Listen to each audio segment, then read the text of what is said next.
What's up, everyone? Welcome back to the channel. What is a super hot day here in the Bay Area, California. If you're new to the channel, please consider subscribing. I do videos on cars and motorcycles.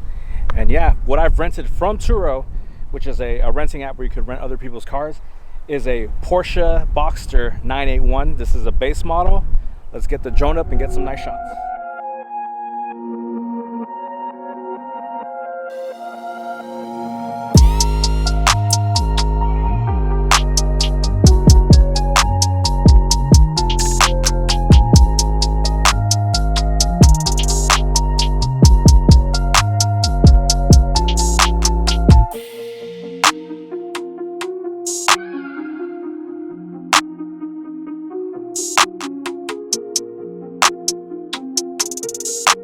Okay, now although this is a base model, you could tell right off the bat that there's been some modifications done to this car. Now again, this is not my Porsche 981. I have a Porsche 987, which I'll show on another video to do a comparison of the two models. Now this is the newer one, not the newest one. The newest one would be the 718. Now what makes this special is that this is the last one that has the flat or Boxster engine, the flat 6-cylinder naturally aspirated engine. Now they've switched to a 4-cylinder with turbo. You could only get the 6-cylinder if you switch to a new 718 GT4, and that's a whole different story. So let's go along with this one. We'll just give a quick look at the sides. Now obviously you could see right off the bat that I believe these, not completely sure if these fog lights are the original or not.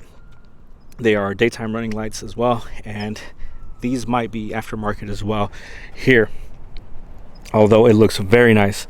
Really nice touch. The rims are aftermarket, although they look very similar to the actual Porsche rims. These are 20-inch, sitting on some Michelin Pilot Sports, which looks beautiful. I think you could just make these look OEM just simply by changing the emblem to a Porsche emblem, and it will be completely beautiful.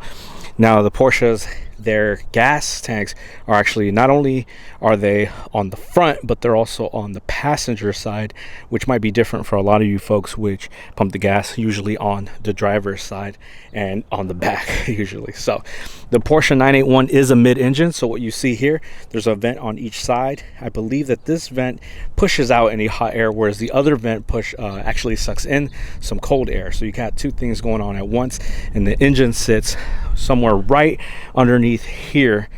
And again, it is a flat 6 or a Boxster engine. They call it Boxster because it's like the cylinders are boxing each other. That's how I got the name Boxster engine, and a Roadster Boxster is how they got it. Okay, so now usually with these cars, the back is a little bit wider. They are actually the same size as far as they're 20 inches, so they're overall they're the same, but these seem to be a little bit wider than the fronts, so you get a more of an aggressive look. And if you could see, like, the sides here obviously stick out in the front and the back a little bit more than the middle does, which I think is beautiful. Now back here, it does have a wing that goes up and down. I'll try to capture that for you guys. It automatically goes up if you're going a certain amount of miles per hour, but you could also press a button to have it come up as well. Now this one, because it is the base model, you're going to get the single exhaust tip in the back, not the dual exhaust like you would on a S or GTS or obviously the GT4. So yeah, again, going back to the side, here's the other vent, and this is the vent I was speaking of that sucks in the colder air, whereas the other one pushes out some hot air into the engine, which again sits here in the middle. Now when they say mid-engine, what it means is that it sits in between the axles. It doesn't sit behind them like the 911 does. The 911 engine would be literally somewhere back over here. Now because it is a mid-engine, that also means that you have not only a trunk, but you also have a frunk.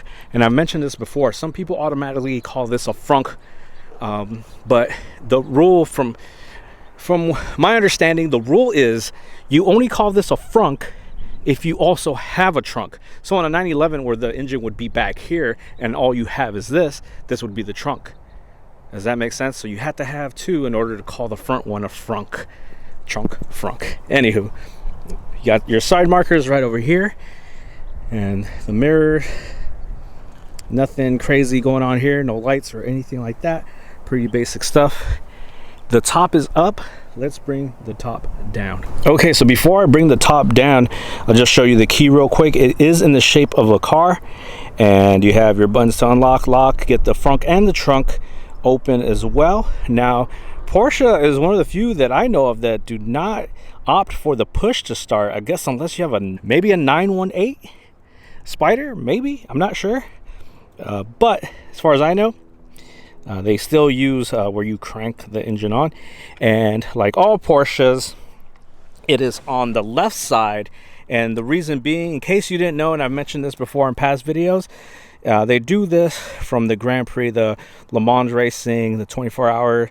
Basically, the thought was that you, with your left hand, would put the key in while you're ready to shift with the other one. And that made it a little bit quicker. And the reason was because back in the day, they would actually have to run to their car before they could start racing. They weren't just sitting in their car with the car on. So that was an advantage, that both hands can do one thing at the same time. So, yeah. Anyways, this one's a PDK, not stick shift. Get the key in, hold the brake, turn that on, and we'll go ahead. It's really simple to get the top down on this car. Unlike the 987, you don't have to unlatch anything at the top or anywhere else. You just simply pull this. That does its thing, and in comes the sun.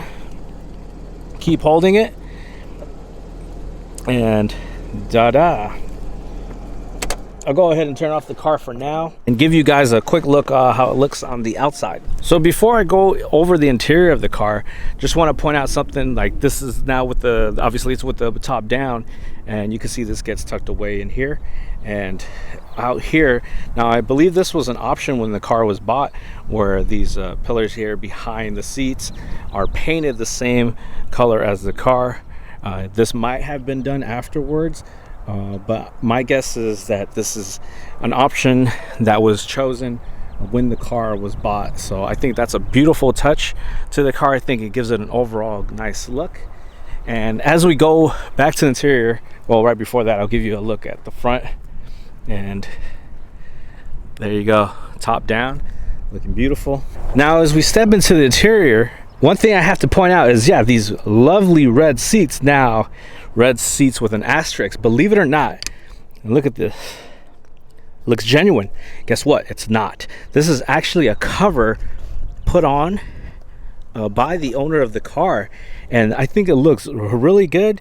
You might think it's tacky, but it's doing two things. One, it's giving you options on the color of the interior. I think the red interior is beautiful without having to pay all that extra money, because from what he told me, he bought this in China, and it can only be bought in China. You actually have to be there in order to buy it.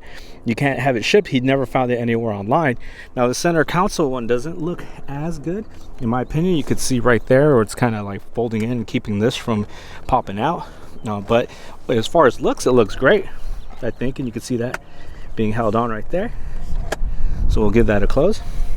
And now like I said, besides it giving that nice look, the red interior, it is also protecting your original interior. So it's a win-win in my opinion. And I don't know how much he paid for this, but I'm assuming if you're buying in China directly, you probably didn't pay much for this, and it looks gorgeous. Now we'll start at the doors. You got pretty basic stuff here. You have your door latch, which looks like a metal. I don't believe it is, but the polish on it looks outstanding. In here you have your windows. It's funny because I believe they just took this straight out of a Porsche that has 4 windows, and these blanks here just don't do anything. It's weird. They could have probably done an entire button here, but it still has 4 where only 2 are functional. Now you have your mirror adjustments. You pick which mirror you want, and then you adjust with this accordingly. Now this I like a lot. This, I wish more cars had this. And this is to fold, so you press this and your mirrors go right up automatically. If you're like me and you sometimes forget to fold the mirrors back down, this is awesome because you don't have to reach across here like a like a buffoon. Also on the doors, now this one, I don't know if all of them have it. I know my car does, and it has the Bose system. So if you have a speaker right here, you have some storage down here that's open. You have another little cubby here that folds down. Although it's not completely closed, it is easier to hide some things. So that's something you're gonna see with the Boxster, is storage is great in it overall. Okay, now down here you have your trunk and frunk openers, and then you have your e-brake. It would be a push in for the brake to be in, and a pull out for the brake to be out or off. You got all your light switches here on the steering wheel. Now this one's very basic, and I mean very basic. There is nothing on here to control anything at all. No cruise control, nothing like that. Now it doesn't mean that it doesn't have it. It just means that it's somewhere else. And the steering wheel, the only thing that's really attached are your paddle shifters, which I believe they might be metal, but they feel nice and heavy. And if you saw my first impressions, you know I drove it and they work beautifully. You have your traditional Cayman or Boxster gauges, which are 3 instead of the 5 that you would see on the Porsche 911. And right in here, you got your tachometer nice and big. You got your speedometer over here with your mileage and things like that. And over here, it also gives you a digital reading of your miles per hour, tells you what gear you're in. And over here you have a screen where it gives you some information. Like right now it's telling me the time, but it's also telling me that the key is in the ignition, hot and fresh out the kitchen. Now you got some vents all around here. And this is the one thing about Porsche, is that everything is kind of like where it should be. Everything is right where the driver and the passenger can reach, no problem. So here you got your navigation system / radio infotainment, and a bunch of buttons here, but they are very useful if you want to go straight to a map. Just press map. If you want to go into your navigation, just press navigation, and so on and so forth. You can do your phone Bluetooth here, your media player, your tuner. It does have a CD. You can change your sources. You got your volume, and you have also your tuner here, and your dual climate. So you could have, for you and your passenger can have different temperatures, and then you have also other climate controllers, and you have heated seats with this one. I know they do offer the cooled seats as well. This one does not have that option. Now you have your PDK right here. PDK is Porsche's transmission system, which is one of the best, if not the best, automatic transmissions that you can get. Go watch my first impressions, because you could hear this do work. Those downshifts are amazing. This is just the best of the best when it comes to automatic transmissions, for sure. Now this one sports a 7-speed, so you go 7 gears with this one, up and down and all around. Now in here, Porsche is notorious for having a bunch of blanks if you haven't gotten all the options. Now this one does have the sport mode, which you'll hear in a bit how it sounds, but it also makes the revs go a little bit higher.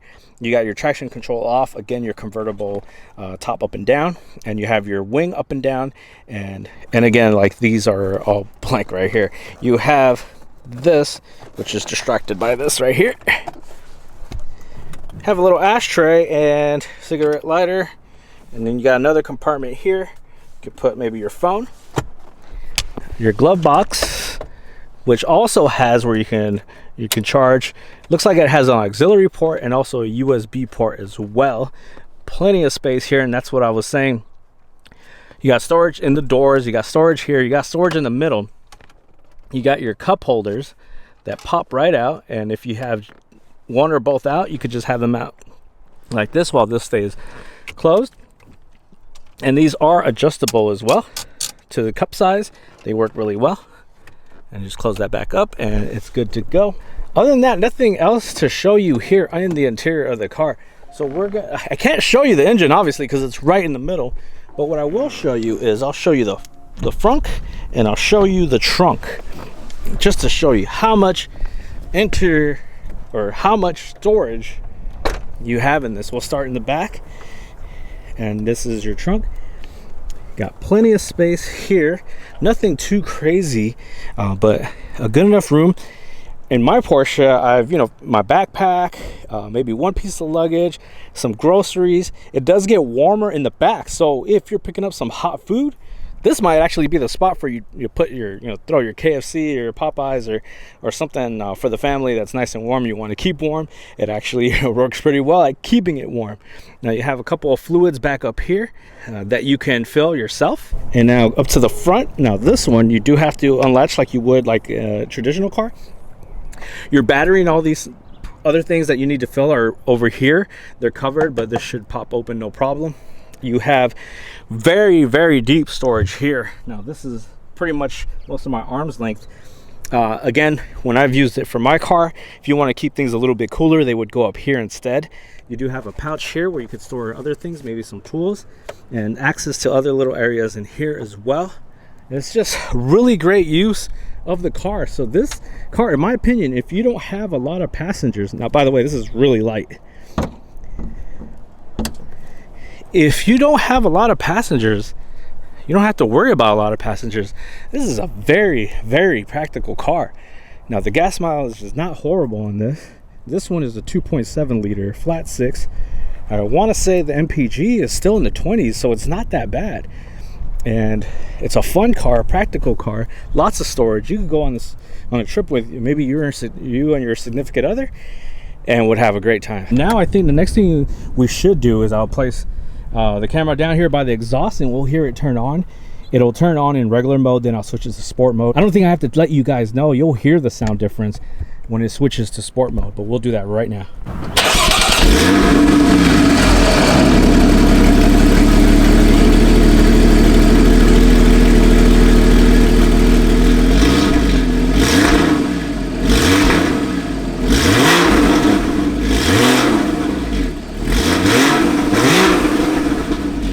I think for a non-S, for a base model, that sounds really beautiful. All right, I guess I'll just end it right there. Please go look in the description for my first impression of the vehicle where I'm driving it. And also look out for future videos with this car. I'll do a comparison of this and my 987. I'll also be doing maybe some other videos with it before I return it. So go ahead, subscribe so you don't miss those things. Hit the notification button. And if you did like this, please give that a like, give that a thumbs up, comment, and share with anyone that might be into this type of content. Thanks again for watching, and I'll talk to you later.